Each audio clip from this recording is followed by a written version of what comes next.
भारत की तांत्रिक परंपरा में कुछ ऐसे अवसर आते हैं जिन्हें साधना और सिद्धि के लिए अत्यंत दुर्लभ माने जाते हैं। उन्हीं में से एक है अम्बुबाची मेला। हर वर्ष लाखों श्रद्धालु और साधक असम के कामाख्या धाम पहुंचते हैं, लेकिन हर किसी के लिए वहां जाना संभव नहीं होता है। ऐसे में बहुत से लोगों के मन में एक प्रश्न उठता है कि क्या अम्बुबाची मेले के दौरान घर बैठे साधना की जा सकती है? क्या कामाख्या माँ की कृपा पर घर बैठे प्राप्त कर सकते हैं? और क्या इस समय की गई साधना सामान्य दिनों की अपेक्षा अधिक फलदायी होती है? आज हम जानेंगे क्या यह सब करना हमारे लिए लाभदायक है या नहीं है। तांत्रिक परंपराओं में माना जाता है कि अम्बुबाची के समय माँ कामाख्या रजस्वला होती है।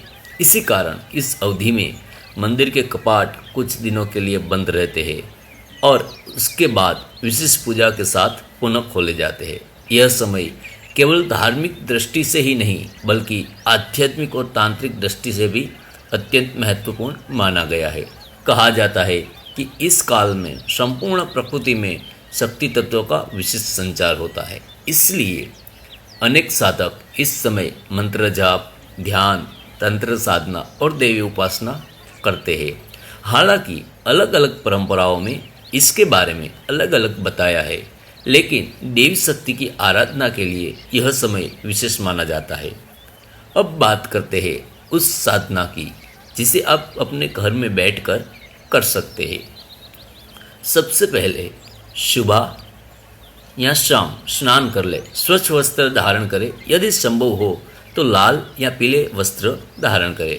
एक स्वच्छ स्थान पर लाल कपड़ा बिछाए, माँ कामाख्या, दुर्गा या काली माता का चित्र स्थापित करें और साथ में यंत्र भी स्थापित करें। घी या तिल के तेल का दीपक जलाए, धूप अर्पित करें। अब हाथ जोड़कर संकल्प ले कि हे माँ आदि शक्ति, मैं श्रद्धा और भक्ति से आपकी उपासना कर रहा हूँ। कृपया मुझे समृद्धि, शक्ति और आध्यात्मिक उन्नति प्रदान करें। आप जो संकल्प हाथ में जल लेकर करते हैं वो संकल्प तो आपको लेना ही लेना है। इसके बाद जो मैं आपको मंत्र बताता हूँ वो मंत्र 1008 बार जप करें। यदि अधिक समय है तो 2100 बार कर सकते हैं। जप करते समय मन को शांत रखें और देवी का ध्यान धरें। बहुत से साधक का प्रश्न होता है कि साधना के दौरान क्या अनुभव होते हैं। यह व्यक्ति पर निर्भर करता है। कुछ लोगों को मानसिक शांति अनुभव होती है, कुछ लोगों को ध्यान में अधिक एकाग्रता प्राप्त होती है, कुछ लोगों को देवी के प्रति गहरी भक्ति अनुभव होने लगती है।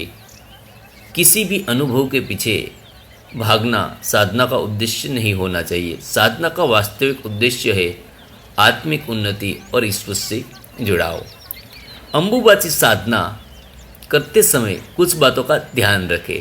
पहला नियम, आपके मन में जो साधना कर रहे हैं उस देव के प्रति आस्था होनी चाहिए। दूसरा नियम, नियमित साधना करें। तीसरा नियम, संयम रखें। साधना के दौरान क्रोध, झूठ और अनावश्यक विवादों में ना पड़े।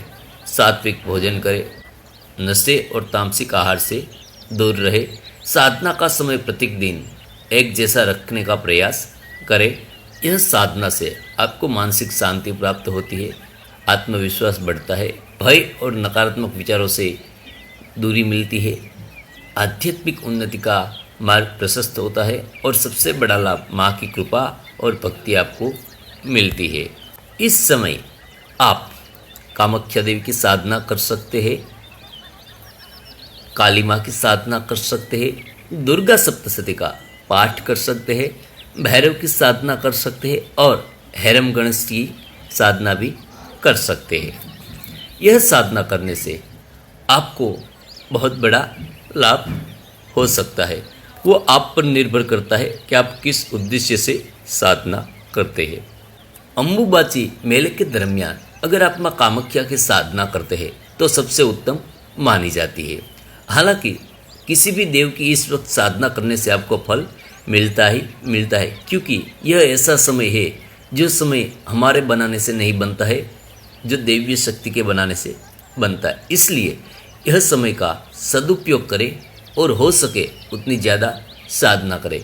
अगर हो सके तो साधना का समय रात्रि का रखें 11 बजे के बाद का, जिससे आपकी साधना का आपको 100 गुना फल मिले।